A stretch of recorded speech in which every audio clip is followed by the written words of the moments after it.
UPSC की basically 3 stages होती हैं। कौन कौन सी होती हैं? प्रीलिम्स, मेंस और पर्सनालिटी टेस्ट। प्रीलिम्स, मेंस और पीटी पर्सनालिटी टेस्ट। तो इन स्टेजेस में क्या क्या करना चाहिए और क्या नहीं, ये बहुत इम्पॉर्टेंट है। बेसिकली क्या करना चाहिए इससे ज़्यादा इम्पॉर्टेंट ये है कि what not to do. What not to do is more important than what to do. अगर हमें ये पता लगे कि हमने क्या करना है और क्या नहीं, तो इन दोनों के बीच में डिफरेंस क्रिएट करना आना चाहिए। बिकॉज हमारा टाइम जो है दैट इज़ वेरी प्रीशियस। अगर हम अपने टाइम को सेव नहीं करेंगे तो हमें बहुत सारे टाइम का नुकसान होगा। क्योंकि आपको पता है कि जो यूपीएससी का टाइम फ्रेम है और जिस लेवल का पेपर अब आ रहा है, you need a minimum of 1 year preparation before the prelims, but people can still clear prelims in 2023 if they start now, but they have to work very hard. Have to work very hard, and for this they have to rely on trusted sources. These sources could be anything और any guidance. बहुत सारे लोग जो होते हैं they are without guidance. ठीक है, coaching institute वाले तो देखो बोलेंगे ही, ठीक है, मैं उनके खिलाफ भी नहीं हूँ। ठीक है, coaching institute will help many in the initial stages, जो कि एकदम स्क्रैच से शुरू कर रहे हैं। लेकिन जो लोग अभी कर चुके हैं पेपर की तैयारी, या जिनको बेसिक आइडिया है, ठीक है, या फिर जिन्हें लगता है कि हमारा एक पर्टिकुलर सब्जेक्ट जो है वीक है, तो उसके लिए जो है कोचिंग ली जा सकती है। अदरवाइज़ अगर आपको लगता है कि आप सेल्फ स्टडी से प्रिपेयर कर सकते हैं तो कीजिए। The most important thing is the previous year questions. Without PYQs one cannot imagine to clear the UPSC prelims or mains examination. As you know, the competition is getting tough day by day, and there is a clear cut competition, and many people are preparing from home as well.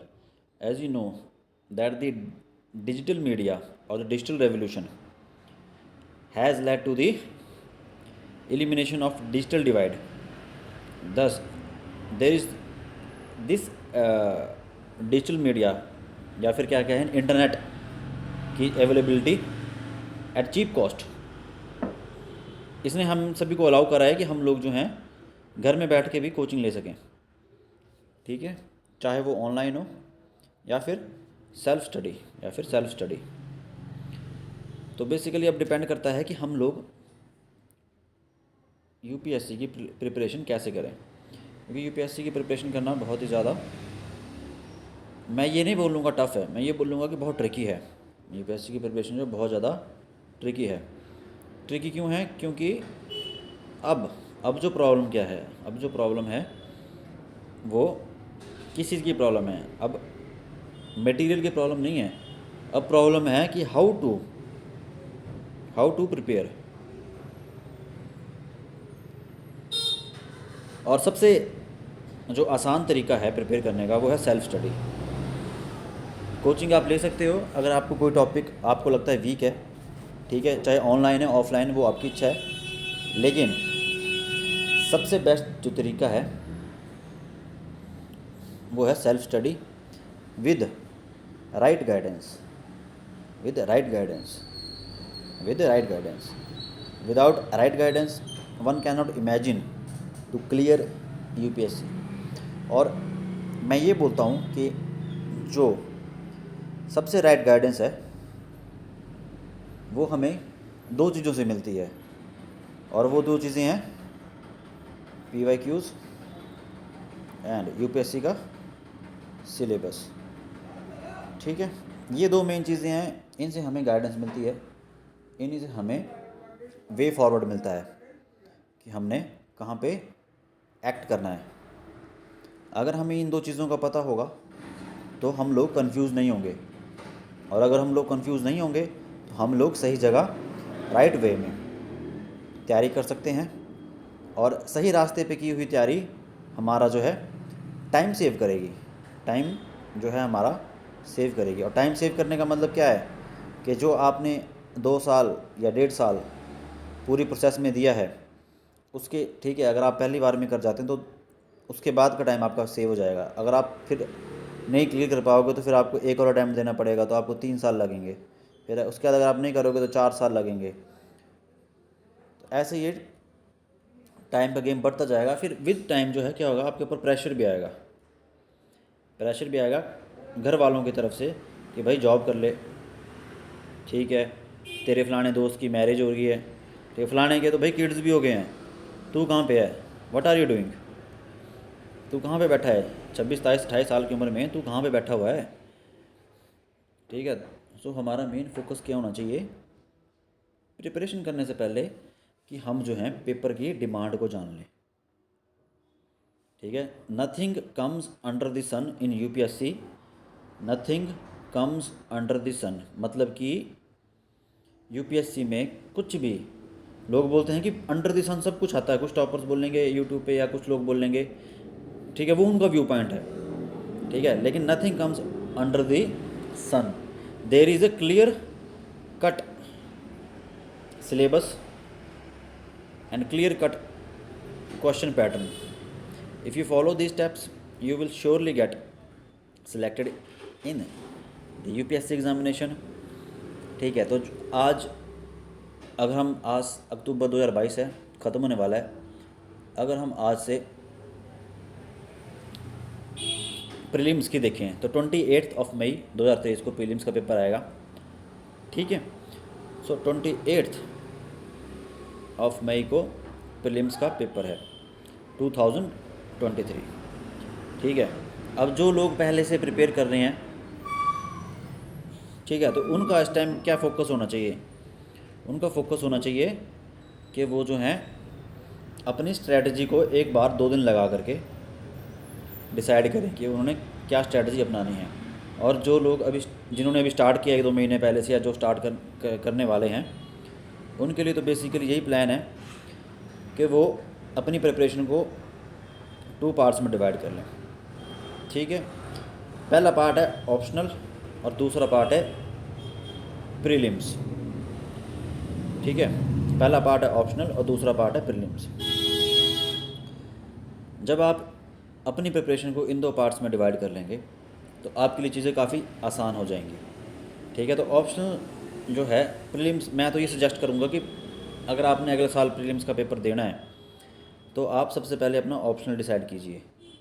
ठीक है, अगर आपका optional पक्का है, या कई बार इंसान को लगता है कि नहीं यार मैंने इस बार मेंस दिया, मेरा ऑप्शनल अच्छा नहीं हुआ, या फिर हो सकता है कि आपका प्रीलिम्स क्लियर नहीं हो रहा हो 2-3 सालों से, और आपको लग रहा हो यार कि मैं जो है इस पर्टिकुलर टॉपिक के साथ जो बोर हो गया हूँ या क्या हो गया हूँ, तो खुद को पहले ऑप्शन चेंज करने से पहले डिसाइड कीजिए कि यार मुझे चेंज करना है कि नहीं करना है। प्रेफरेबली आप अगर उस ऑप्शनल सब्जेक्ट को पढ़ पा रहे हैं, रिवाइज़ कर पा रहे हैं, तो उसे चेंज मत कीजिए, उसमें अगर आपका इंटरेस्ट बना हुआ है। ठीक है, रिसोर्सेज अपने जो हैं ऑप्शनल को लेकर के लिमिटेड रखिए, रिसोर्सेज जो हैं लिमिटेड रखिए। ठीक है, अभी अभी जो है टाइम है वो है सिर्फ बेसिक बुक्स पढ़ने का और बेसिक सिलेबस पढ़ने का। Past 10 years, past in fact 5 years बोलता हूँ मैं, ठीक है, इन रिवर्स ऑर्डर, यानी कि 2022 से लेकर के 2018। ठीक है, 2022 से लेकर के 2018, इसके जो आपके ऑप्शनल के मेंस के पेपर हैं, सबसे पहले इनको एक बार रीडिंग दीजिए, गो थ्रू कीजिए कि किस टाइप के पेपर आ रहे हैं। आप देखोगे डायरेक्टली इनडायरेक्टली कुछ ना कुछ क्वेश्चन जो हैं घुमा के पूछते हैं वही सेम टॉपिक पे। ठीक है, फिर उसके बाद आप सिलेबस पे जाइए, सिलेबस पे जाइए। ठीक है, और फिर वो देखिए मेरे सब्जेक्ट में क्या क्या टॉपिक्स हैं। ठीक है, फिर उसके बाद आप जो प्रीवियस और यानी कि 2017 से लेकर के 2013 तक के यानी कि 10 ईयर्स के PYQs हो गए, उनको फिर से गो थ्रू कीजिए। इससे आपको क्या होगा कि आप PYQs एक तो आपने पहले 2022 से लेकर के 18 तक कर लिए, उसके बाद 2017 से लेकर के 2013 तक कर लिए। इसका फ़ायदा आपको ये होगा कि आपको पता चलेगा कि यार क्वेश्चन किस टाइप के पूछे जा रहे हैं ऑप्शनल में से, ऑप्शनल का लेवल क्या होता है। ठीक है, फिर आप अगर जब आप सिलेबस देखेंगे तो आपको जो एक डायरेक्शन मिलेगी, आपको एक डायरेक्शन मिलेगी। ठीक है, अब इस स्लेब ऑप्शनल को उतना स्ट्रेस मत कीजिए। इसका रीज़न क्या है, बेसिकली इसका रीज़न ये है कि अगर आपका प्रीलिम्स नहीं होगा तो ऑप्शनल के ऊपर स्ट्रेस दे करके कोई फ़ायदा भी नहीं है। ठीक है, इसलिए मैंने बोला कि आप ऑप्शनल के लिए जो है लिमिटेड नंबर ऑफ़ बुक्स रखिए। ठीक है, बुक्स भी नहीं बोलूँगा, बेसिकली आप ये देखिए कि मैं कौन सा टॉपिक कौन सी बुक से अच्छे तरीके से प्रिपेयर कर सकता हूँ। ठीक है, अगर आप नवंबर के महीने में इतना भी कर लेते हैं कि हाँ भाई मेरे को ये जो टॉपिक है ये XYZ, मान लो कि आपका XYZ ऑप्शनल है, ठीक है, उसका टॉपिक नंबर 2 है, वो आपको कहीं एक जगह मिल नहीं रहा, लेकिन उसमें से क्वेश्चन आपको दिख रहे हैं कि हाँ जी आ रहे हैं पिछले 10 सालों में डायरेक्टली इनडायरेक्टली। ठीक है, तो आप उसको जो है अच्छे से प्रिपेयर कर लीजिए किसी एक सोर्स से। ज़्यादा बुक्स पे जाने की ज़रूरत नहीं है, क्योंकि अगर ज़्यादा बुक्स में जाएंगे तो आप फिर प्रीलिम्स और GS मेंस की तैयारी कैसे करेंगे, GS मेंस की तैयारी कैसे करेंगे। ठीक है, बंदे बोलते हैं कि पहले आप ऐसे की तैयारी करो, ठीक है, उसके बाद प्रीलिम्स की तो हो जाएगी। मेरा एक्सपीरियंस ऐसा बोलता है कि ठीक है सिलेबस सेम है, लेकिन जो अप्रोच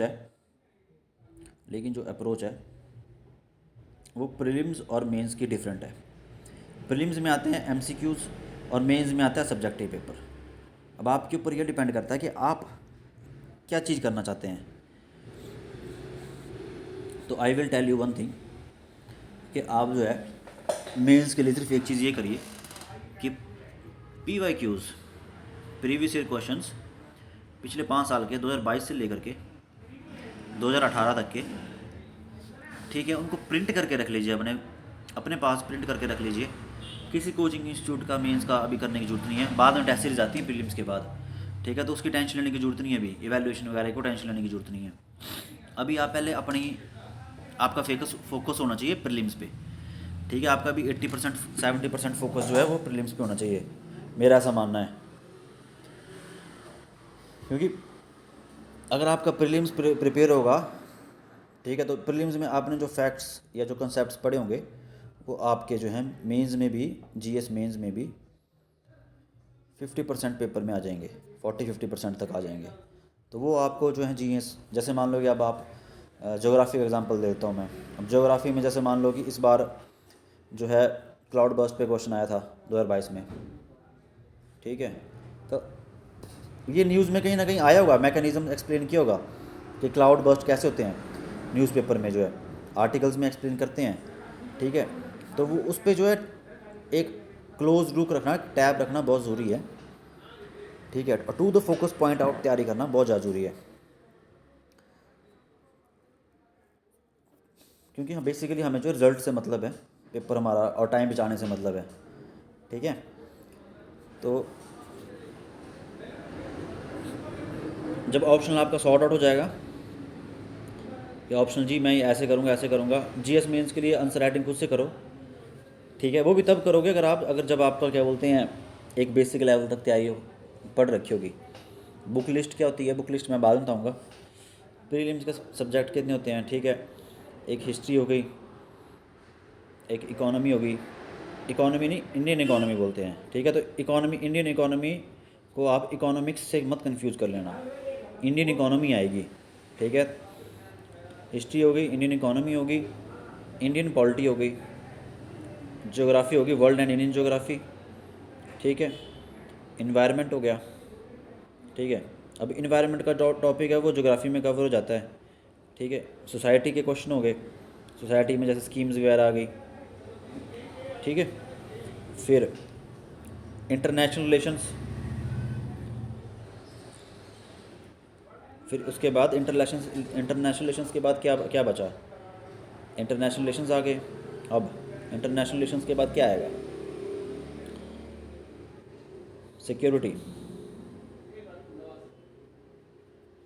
ठीक है, तो अगर आप ऑल इन ऑल देखेंगे तो ये जो मेन टॉपिक जो GS 1 2 3 यानी कि पेपर नंबर मेंस का GS 2 GS 3 GS 4, ठीक है, जिन्हें हम GS 1 2 3 बोलते हैं, उनमें ये मेन टॉपिक्स कवर हो जाते हैं। ठीक है, तो ये हमने हमने पढ़ने कहाँ से हैं? ठीक है, तो मैं अपने इस चैनल पे डेली हिंदू का जिस्ट लगाए रहा हूँ, साथ में एक मंथली कंपाइलेशन। ठीक है, जो उस कंपाइलेशन में इम्पोर्टेंट होगा प्रीलिम्स के पॉइंट ऑफ व्यू से। ये जो हिंदू का मैं पढ़ाऊँगा, इसमें मैं आपको ये भी बताऊँगा कि क्या आपने प्रीलिम्स के लिए पढ़ना है और क्या आपने मेंस के लिए पढ़ना है। लेकिन जो मंथली कंपाइलेशन है वो बेसिकली मेरा प्रीलिम्स के लिए रिलेटेड फोकस होगा, क्योंकि अगर आप मेंस प्रीलिम्स क्लियर ही नहीं होगा तो फिर मेंस की तैयारी करने का क्या फ़ायदा है? कोई फ़ायदा नहीं है जी। ठीक है, तो पहला फोकस जो प्रीलिम्स पे है, क्योंकि प्रीलिम्स को आप देखो 5 लाख बंदा लगभग अपीयर होता है पेपर में जो है, जबकि मेंस में इस साल जो है कितना 14,000 के करीब या 13,000 रख लो के करीब आया था। तो कंपटीशन कहाँ टफ हुआ? यहाँ पे आपको सिर्फ प्रीलिम्स में आपको जो है सिर्फ 100 क्वेश्चन मिलेंगे, प्रीलिम्स में आपको सिर्फ 100 क्वेश्चन मिलेंगे। ठीक है, उसमें से आपको सही डिसाइड करना है, वो भी कंफ्यूजिंग होते हैं। ठीक है, मेंस में यू कैन राइट समथिंग, कुछ 3-4 पॉइंट लिख सकते हो आप अगर आपको वो बेसिक नॉलेज है, लेकिन यहाँ पे वो ऑप्शन नहीं है लिखने का जो है। ठीक है, तो प्रीलिम्स जो है, मेंस भी ट्रिकी है, मैं ये नहीं बोलता मेंस ट्रिकी नहीं है, पर but you can not ignore the trickiness of the prelims paper. ठीक है, तो प्रीलिम्स के लिए हिस्ट्री के लिए हम क्या पढ़ें? ठीक है, हिस्ट्री के लिए हम क्या पढ़ें? तो सबसे पहले बात आती है NCERT की। देखो, मेरा ऐसा मानना है कि प्रीलिम्स के लिए अगर आपने NCERT पढ़नी है, ठीक है, तो हिस्ट्री के लिए तो आप 6 to 10 ना पढ़ो, 7th क्लास की हिस्ट्री की NCERT पढ़ो, क्योंकि उससे आपका मेंस का जो है मिडीवल इंडिया भी कवर हो जाएगा। ठीक है, उसकी आप फैक्चुअल पॉइंट्स बना लो, या 1-2 बार रीडिंग दे दो। I will try to cover the factual points of class 7th NCERT अपने नोट्स में से। ठीक है, ये मिडीवल कवर कर देगा। अब रहती है जी बात मॉडर्न हिस्ट्री की। तो मॉडर्न हिस्ट्री के लिए यू कैन डू स्पेक्ट्रम और you can do Bipin Chandra. ठीक है, आपको एक बात बता दूं मैं, बुक आपने एक ही पढ़नी है। अगर आप 2 बुक्स पढ़ोगे तो एग्ज़ामिनेशन में प्रीलिम्स में आपको होगा कन्फ्यूजन, और कन्फ्यूजन प्रीलिम्स निकलेगा क्लैरिटी ऑफ माइंड से, कन्फ्यूजन से नहीं निकलेगा। अगर आप ज़्यादा पढ़ के जाओगे तो प्रीलिम्स में आपको कन्फ्यूजन होगा ऑप्शंस के बीच में। तो जितना आप कम पढ़ोगे, जितना आप कम पढ़ने का मतलब क्या है कि लेस रिसोर्सेज, लेस बुक्स। जितना आप कम पढ़ोगे उतनी ही ज़्यादा क्लैरिटी होगी, और जितनी ज़्यादा क्लैरिटी होगी उतना आप अच्छे तरीके से एग्ज़ामिनेशन में थिंक कर पाओगे। और अगर आप अच्छे तरीके से थिंक कर पाओगे तो good thinking will lead to good decision. तो गुड डिसीजन होने का मतलब क्या है कि आपका जो प्रीलिम्स में जो आपका जो MCQ लगाओगे आप, उसकी एक्यूरेसी विल इंक्रीज़ ओनली, उसकी एक्यूरेसी जो है वो इंक्रीज़ होगी। ठीक है, तो 6 to 10 NCERT पढ़ने का कोई मतलब नहीं है। लेट मी टेल यू, मैंने बहुत टाइम वेस्ट करा है इनकी चीज़ों के पीछे। ठीक है, 6 to 10 आपने देखो, अगर मानना कि आपको जो है लैटिट्यूड समझ में नहीं आ रहा है कि लैटिट्यूड क्या होता है, आप जो है 10 साल बाद तैयारी कर रहे हो मान लो। ठीक है, आपने स्कूल में पढ़ा था और आप 5-10 साल बाद तैयारी कर रहे हो, आप बोल रहे हो कि लैटिट्यूड जी क्या होता है, ज्योग्राफी में लैटिट्यूड क्या होता है। ठीक है, तो यू कैन यूट्यूब और यू कैन गूगल इट। अगर आपको नहीं पता लग रहा है तो आप यूट्यूब करो, गूगल करो। ठीक है, मिल गया, उसको वहाँ से उठाओ डेफिनेशन को और अपनी कॉपी पे लिख लो। ठीक है, अपनी कॉपी पे लिख लो, write it, that is the way. Rather than you, और फोकस करो कि ज्योग्राफी की 11th और 12th क्लास की ज्योग्राफी की बुक्स पढ़ो, दे आर मोर इम्पॉर्टेंट। ठीक है, 6 to 10 पढ़ने की ज़रूरत नहीं है, कुछ समझ में नहीं आएगा तो गूगल कर लो। पॉलिटी के लिए देखो जी, पॉलिटी के लिए मैं तो ये बोलूँगा कि 11th क्लास की एनसीईआरटी मस्ट है। बिसाइड्स बिसाइड्स एम लक्ष्मीकांत, अगर आप नहीं भी पढ़ोगे 11th क्लास की NCERT, no problem, no problem, but M Laxmikanth को आप नहीं इग्नोर कर सकते, ये तो आपको पढ़नी ही पड़ेगी। ठीक है, उसकी एक एक लाइन इंपॉर्टेंट है, लेकिन उससे भी ज़्यादा इंपॉर्टेंट क्या है, PYQs। जब आप पॉलिटी के, ठीक है, कोचिंग इंस्टीट्यूट से प्रोवाइड करते हैं सब्जेक्ट वाइज PYQs, ठीक है, तो जब आप polity wise previous year questions देखोगे तो आपको ये पता लगेगा कि यार किस टाइप के क्वेश्चन जो है पॉलिटी से पूछे जा रहा है। इनफैक्ट एम लक्ष्मीकांत में जो है लास्ट की पेजेस में जो है PYQs दिए होते हैं। ठीक है, तो आप वहाँ से पढ़िए, लेकिन PYQs ज़रूर कीजिए, PYQs के बिना गेम नहीं बनने वाली। नवंबर के महीने में सिर्फ इतना ही कीजिए, ज़्यादा स्ट्रेस नहीं लेना है नवंबर के महीने में जो है।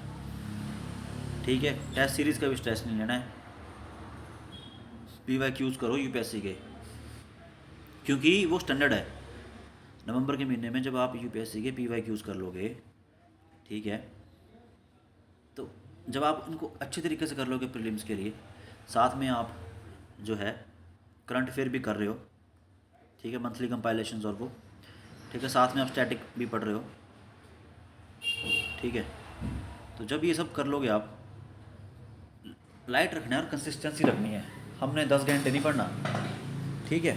आप अपनी अपर लिमिट देखो जी, आप अपनी अपर लिमिट देखो कि जी आप कब पढ़ सकते हो, ठीक है, कंसिस्टेंटली एवरीडे। ठीक है, अगर आप डेली बेसिस पे 5 घंटे पढ़ सकते हो, बेसिकली हमारा मतलब फोकस क्या है, हमारा फोकस है कि 5 घंटे को हमने 5 घंटे देना। अगर मैं 10 घंटे बैठा हूँ और मेरी आउटपुट 5 घंटे की निकली है, what is the use of sitting? क्या क्या मतलब बनता है कि मैं 5 घंटे एक्स्ट्रा बैठा हूँ? कोई मतलब नहीं बनता। अगर मैं 5 घंटे बैठ के 5 घंटे का आउटपुट निकाल रहा हूँ, दैट इज़ मोर इम्पॉर्टेंट। ठीक है, अगर आप 5 घंटे पढ़ो, ठीक है, सबसे इम्पॉर्टेंट क्या है, रिवीजन। जो आपने चीज़ पढ़ी है उसको रिवाइज़ करो, उसको 10 उसके ऊपर लिखो। जैसे मान लो कि मैं एग्जांपल देता हूँ, आपने लक्ष्मीकांत का मान लो फंडामेंटल राइट्स का चैप्टर पढ़ा, ठीक है, अब आपने क्या करना है, जैसे मान लो आपने फंडामेंटल राइट्स का एक बार रीडिंग दे दी, कुछ समझ में नहीं आया जी, ठीक है, टेंशन नहीं लेनी है। एक चैप्टर की स्टार्टिंग में जहाँ उसका नंबर लिखा होता है फंडामेंटल राइट्स का, मान लो चैप्टर 7, 8 जो भी है, वहाँ पे 1 लिख दिया, इसका मतलब क्या कि हमने एक बार रीडिंग मार दी। ठीक है, अब आपको खुश होना चाहिए कि यार मैंने एक बार पढ़ लिया है, मेरे को कुछ नहीं समझ में आया लेकिन मैंने हिम्मत की और मैंने पढ़ लिया है। ठीक है, नेक्स्ट टाइम जब आप नेक्स्ट डे पढ़ोगे तो आपने फिर से पढ़ना है उसको, तो आपने 2 लिख देना है, फिर से पढ़ना है आपने उसको, फिर आपने 3 लिख देना है, ठीक है, फिर से पढ़ना है आपने उसको, फिर 4 लिख देना है। ऐसे ही आपने हर चैप्टर को पढ़ते हुए करना है, हर बुक के साथ करना है। इसका फ़ायदा एडवांटेज क्या होगा आपको? इसका एडवांटेज ये होगा कि आपको ये पता लगेगा कि मैंने कौन से टॉपिक जो हैं कितनी बार कर लिए हैं। और उसका दूसरा एडवांटेज क्या है कि कुछ टॉपिक्स ऐसे होते हैं जो हमें बहुत जल्दी समझ में आ जाते हैं। ठीक है, तो मान लो कि कोई टॉपिक है, मान लो टॉपिक नंबर 1 है, चैप्टर नंबर 1 है, ठीक है, ये हमें जो है हमने 5 बार रीडिंग करी है और हमें जो है याद हो गया जी। ठीक है, तो इसको अब आपको पता ही मुझे याद हो गया, अब आपने इससे रिलेटेड कुछ PYQs भी सॉल्व करे, ठीक है, कुछ टेस्ट सीरीज़ भी लगाई। टेस्ट सीरीज़ नहीं लगाओगे तो कोई बात नहीं, ऑनलाइन में जो है डेली MCQs आते हैं, बहुत सारी वेबसाइट्स हैं, वो लगा ली। ठीक है, तो आपको पता है जी कुछ टॉपिक्स ऐसे होंगे जो आप 10 बार पढ़ोगे, आप बोलोगे यार मेरे को 20% याद हुआ ये, कोई बात नहीं। ठीक है, तो अब आपको ये पता है कि यार मेरे को 20% याद हुआ, तो मैं इस पे और फोकस करूँगा, और जो मुझे 5 ही बार करके याद हो गया, ठीक है, और जो मुझे 5 टाइम्स करके याद हो गया, उस पर भी मैं भूलूंगा नहीं, उससे मैं फोकस नहीं हटाऊँगा, उसको मैं बीच बीच में रिवीजन देता रहूँगा, उसको मैं 4-5 दिन के बाद उसकी 6th रिवीजन दे दूँगा, फिर हफ्ते 10 दिन के बाद मैं उसकी 7th रिवीजन दे दूँगा, ठीक है। तो ये बहुत इंपॉर्टेंट है कि हम जो है ऐसे करें। तो इसके लिए हमें क्या करना है, एक जो है सब्जेक्ट वाइज जो है आपने एक A4 शीट लेनी है, ठीक है। इस पे आपने लिख देना पॉलिटी या हिस्ट्री या ज्योग्राफी। अब आपका जो भी सोर्स है, जहाँ से भी आप पढ़ रहे हो, वो बेस्ट है। सबसे पहली बात, आपका रिसोर्स जो बेकार नहीं है, क्योंकि यूपीएससी किसी रिसोर्स से नहीं पूछती। यूपीएससी हमेशा आपका सिलेक्शन चाहती है, कभी आपका रिजेक्शन नहीं चाहती। आप हमेशा पॉजिटिव रहोगे, कभी नेगेटिव नहीं रहोगे, ठीक है। तो ये यूपीएससी जो है, इसको आप गेम की तरह लेके चलो। ये एक गेम है और इस गेम के आप खिलाड़ी हो, ठीक है। तो गेम खेलने का मज़ा कब आएगा, जब आप उसको गेम की तरह, फ़न की तरह लोगे। तो उसको फ़न की तरह लो, ठीक है। अब जैसे मान लो कि इनमें से कोई भी आपने लिख दिया, कोई भी सब्जेक्ट लिख दिया, मान लो पॉलिटी का लिख दिया आपने, ठीक है। तो अब आपने पॉलिटी का क्या करना है कि पॉलिटी की आपने जो है नंबरिंग कर देनी है ऐसे, चैप्टर नंबर, ठीक है। और यहाँ पे ऐसे टेबल बना देना है, ठीक है। और यहाँ लिख देना है नंबर ऑफ रिविजन्स। अब लिख दिए चैप्टर नंबर 1, अब इसकी रिवीजन होगी जी 2 बार। चैप्टर नंबर 2 या टॉपिक नंबर 2, इसकी रिवीजन होगी जी 4 बार, ठीक है। इससे जो है आपकी जो टैबिंग रहेगी यार कि मैं कितनी बार जो कितना जो रिवाइज़ कर चुका हूँ। और जब आप इस फॉर्मेट को फॉलो करोगे, let me tell you one thing, आप जो भटकोगे नहीं। जब आप इस फॉर्मेट को फॉलो करोगे तो आप बोलोगे यार मेरे से ये चीज़ रिवाइज़ करने को टाइम नहीं है, तो लर्न करने का टाइम कहाँ से मिलेगा, ठीक है। तो सब, अब जैसे मान लो हिस्ट्री का है, अब हिस्ट्री में जैसे हमने मान लो कि डांडी मार्च करनी है, ठीक है। डांडी मार्च वाला चैप्टर करना है, ठीक है। तो वो चैप्टर का जो भी XYZ नाम है या जो टॉपिक है, अपना टॉपिक, अगर कई लोगों को चैप्टर वाइज पढ़ना पसंद होता है, कई लोगों को टॉपिक वाइज पढ़ना पसंद होता है, ठीक है। तो अगर आपको टॉपिक वाइज है तो आपने डांडी मार्च लिख दिया वहाँ पे, ठीक है जी। मैं डांडी मार्च जी 3 बार पढ़ चुका हूँ, डांडी मार्च 3 बार पढ़ चुका हूँ, तो भाई ये पढ़ चुकी हूँ, तो भाई अब MCQs लगाओ, MCQs लगाओ इससे रिलेटेड जो है, ठीक है। बेसिकली फ़ंडा कुछ नहीं है, बेसिकली फ़ंडा यही है कि आप हाउ मैनी टाइम्स जो है रिवीजन कर सकते हो। मेरा फोकस, मैं क्या बोलना चाहता हूँ, मैं बोलना चाहता हूँ कि आप फोकस जो है रिवीजन पे करो। आप, आपका सोर्स कुछ भी हो सकता है। कई लोग तमिलनाडु की बुक से हिस्ट्री पढ़ेंगे, कई लोग जो हैं वो थीम्स पढ़ेंगे NCERT की, ठीक है। कई लोग जो है वो ओल्ड NCERT पढ़ेंगे, ठीक है। तो वही सोर्स अपना एक ही रखो, कि कोई लोग बिपिन चंद्रा पढ़ेंगे मॉडर्न के लिए, कई लोग जी स्पेक्ट्रम पढ़ेंगे, ठीक है। कई लोग जो हैं शेखर बंदोपाध्याय पढ़ेंगे, कोई कुछ और पढ़ेगा, समथिंग एल्स पढ़ेगा, है ना। तो आप जो सिर्फ वन बुक को फॉलो करो। जब आपकी वो, जब आपका वो वन सोर्स जो है परफेक्ट हो जाएगा, ठीक है, तो उसके बाद आप ये सोच सकते हो कि यार मुझे इस बुक में से कुछ नहीं पढ़ने को जो अब, ठीक है, एक्स्ट्रा कुछ नहीं है, मुझे सब कुछ याद हो गया है, ठीक है। मान लो कि अब जैसे मैं एग्जाम्पल देता हूँ डांडी मार्च का, अब डांडी मार्च का आपको पढ़ने कुछ नहीं है, ठीक है। लेकिन अब आप PYQ में देखते हो यार कि वो मेरे पर्टिकुलर सोर्स से जो है ये टॉपिक जो है कुछ थोड़ा अलग सा क्वेश्चन आ रहा है इसमें जो है, ठीक है। तो उसको थोड़ा सा आप फिर उसमें ऐड ऑन कर सकते हो। But let me tell you one thing, add on करने का कोई फ़ायदा नहीं है, ठीक है, क्योंकि सब्जेक्ट्स इतने ज़्यादा हैं। हिस्ट्री है, हिस्ट्री में भी करंट अफेयर्स, ठीक है। अब जैसे फॉर एग्जांपल जो है फ्रैंकोइस बर्नियर का आया था 2018-19 में आया था शायद, मेरे ख्याल से जब भी आया था, तो वो करंट अफेयर में आया था जी, ठीक है। करंट अफेयर में आया था कि फ्रैंकोइस बर्नियर डायमंड मर्चेंट था। तो ये आपको NCERT में भी मिलेगा, 7th क्लास की NCERT में भी मिल जाएगा मेरे ख्याल से, और थीम्स में भी मिलेगा। लेकिन उतना डेप्थ में पढ़ पाना मुश्किल नहीं होता, इसलिए हम बोलते हैं न्यूज़पेपर पढ़ो, क्योंकि न्यूज़पेपर से ना हमें एक डायरेक्शन मिलती है। और वो डायरेक्शन तभी मिलेगी अगर आपका न्यूज़पेपर पढ़ने का फ़ायदा भी तभी है अगर आपका एक बार जो है बेसिक आपने पढ़ रखा होगा, ठीक है। 2-3 बार पढ़ रखा होगा, तो आपको पता होगा जी यार मैंने टाइवर्नियर कहीं ना कहीं पढ़ा है, फ्रैंकोइस टाइवर्नियर कहीं ना कहीं पढ़ा है, ठीक है। या मैंने जो मीराबाई कहीं ना कहीं पढ़ी है, थीम्स में पढ़ी है कि कौन सी बुक में पढ़ी है, ठीक है। Similarly environment, science and technology, international relations, security, society, ये टॉपिक्स जो हैं प्योरली करंट अफेयर बेस्ड हैं। करंट अफेयर पढ़ोगे तो गेम बन जाएगी। ठीक है। और PYQs पढ़ने का सिर्फ एक मतलब है कि PYQs में पे बार बार क्यों स्ट्रेस दे रहा हूँ, क्योंकि हर एग्ज़ामिनेशन है। जैसे मान लो स्टेट पब्लिक सर्विस एग्ज़ामिनेशन है किसी भी स्टेट का, ठीक है। मान लो कोई क्लर्क का एग्ज़ामिनेशन है, ठीक है। मान लो किसी पियून का एग्ज़ामिनेशन है। हर एग्ज़ामिनेशन का अपना एक लेवल होता है, ठीक है। तो अगर आप UPSC की तैयारी करोगे तो गारंटी नहीं है कि आपका स्टेट का पेपर निकल जाए, गारंटी नहीं है कि आप क्लर्क का निकाल लो, गारंटी नहीं है कि आप पियून का निकाल लो। हो सकता है आपका UPSC निकल जाए लेकिन आप पियून वाले पेपर में फेल हो जाओ। यस, हो सकता है, ठीक है। क्योंकि हर पेपर की, हर क्वेश्चन पेपर की जो है अपनी अपनी एक डिमांड होती है।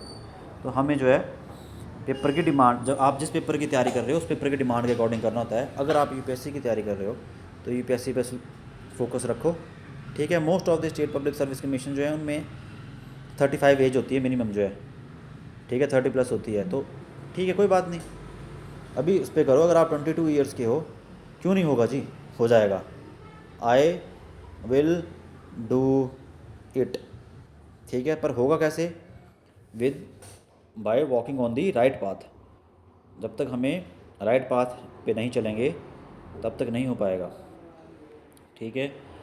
MCQs फुल लेंथ के लगाने हैं, ठीक है। बंदे बोलते हैं मैंने 1000 लगाए, 1000 MCQs लगाए, 5000 लगाए, ठीक है।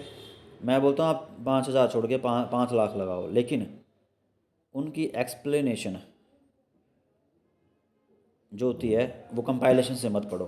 फॉर एग्ज़ाम्पल, अब जैसे मान लो कि